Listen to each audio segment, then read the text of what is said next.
Hello viewers, welcome to this session. I am going to talk about Poor Soul, the Center of My Sinful Earth by William Shakespeare. Poor Soul, the Center of My Sinful Earth is a very important sonnet, sonnet number 146 by William Shakespeare. William Shakespeare was a great poet, dramatist of England in the Elizabethan age.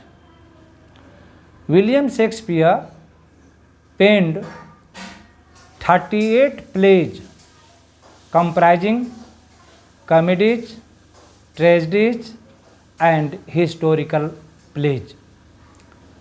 Apart from plays, Shakespeare wrote two narrative poems.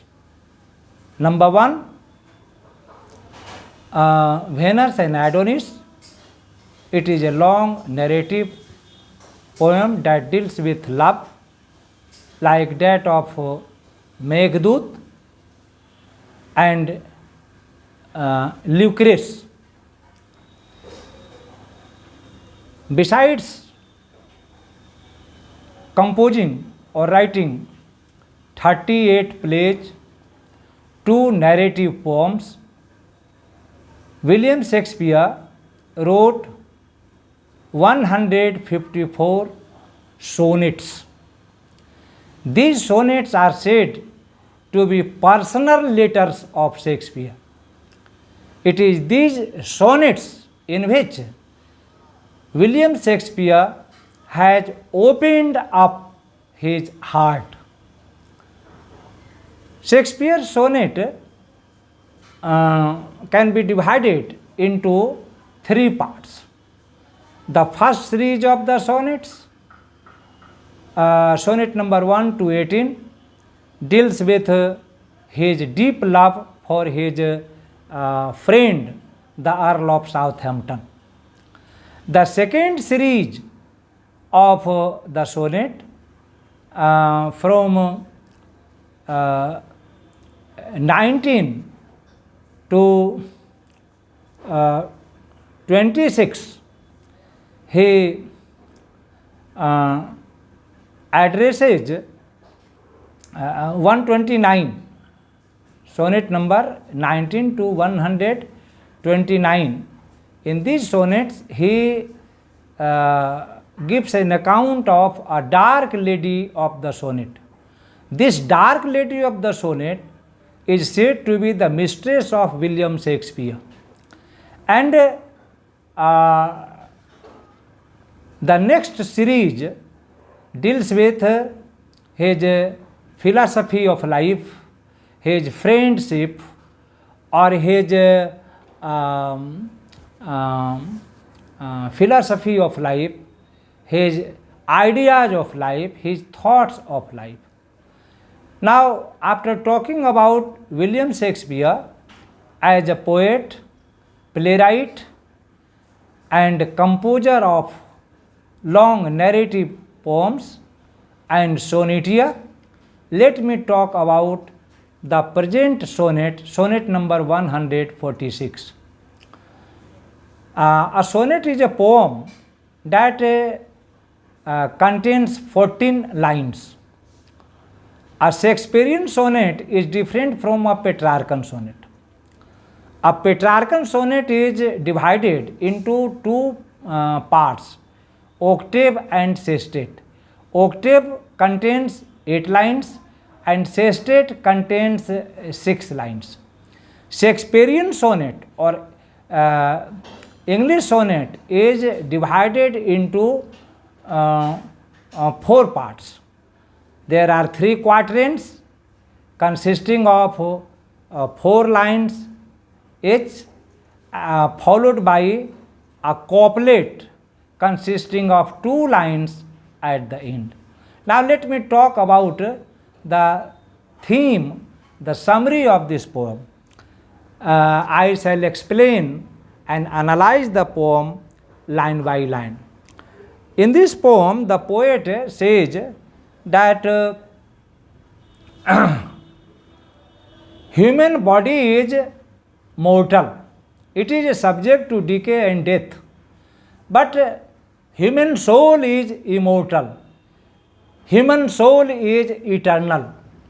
People take much care of this mortal body, but they neglect soul.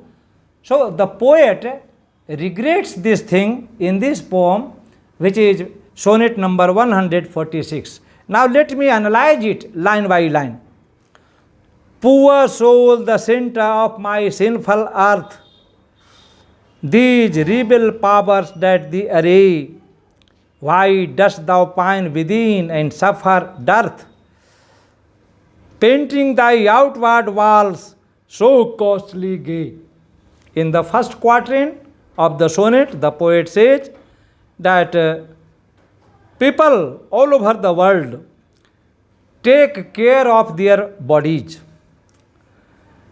Their bodies arrest their attentions. They neglect their souls. And this body is compared to a sinful earth. It is said to be a sinful earth in the poem. These rebel powers that thee array, why dost thou pine within and suffer dearth?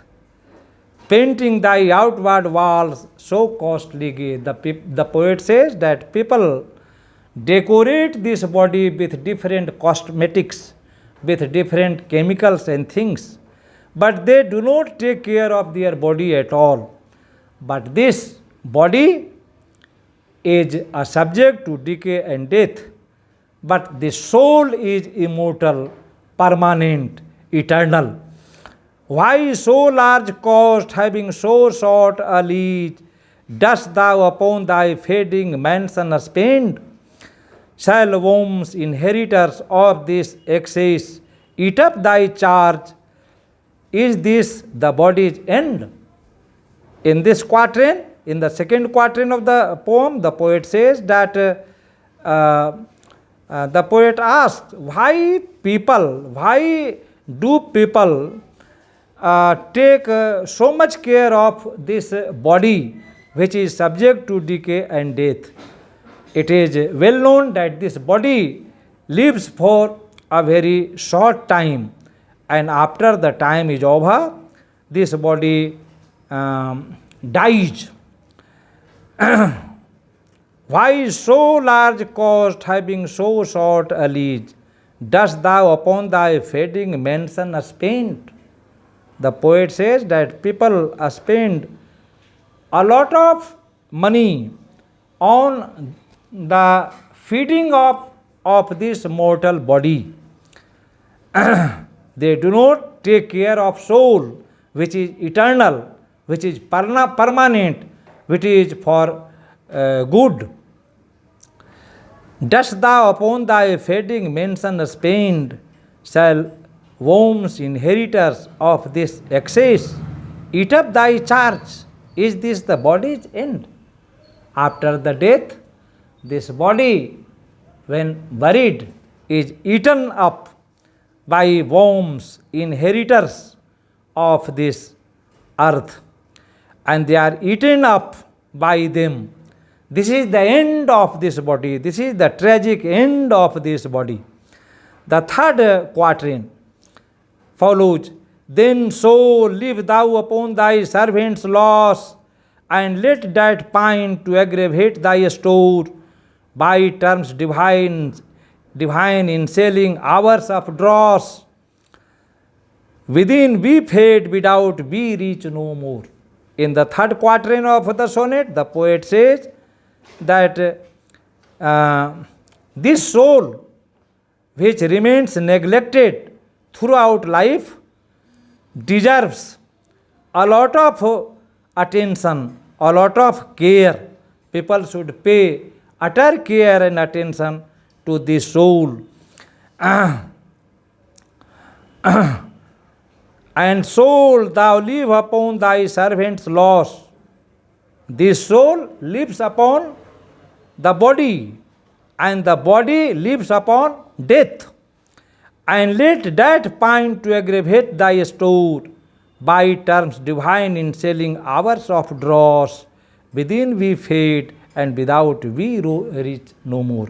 The poet says that this soul, this human soul, should be reached from within, and it should not be reached from without or from outside.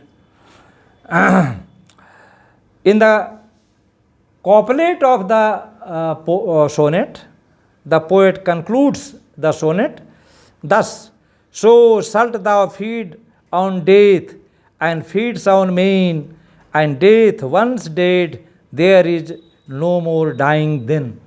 In the couplet, the poet says that this body feeds on death, and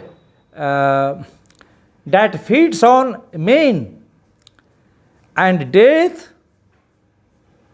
once dead, there is no more dying then.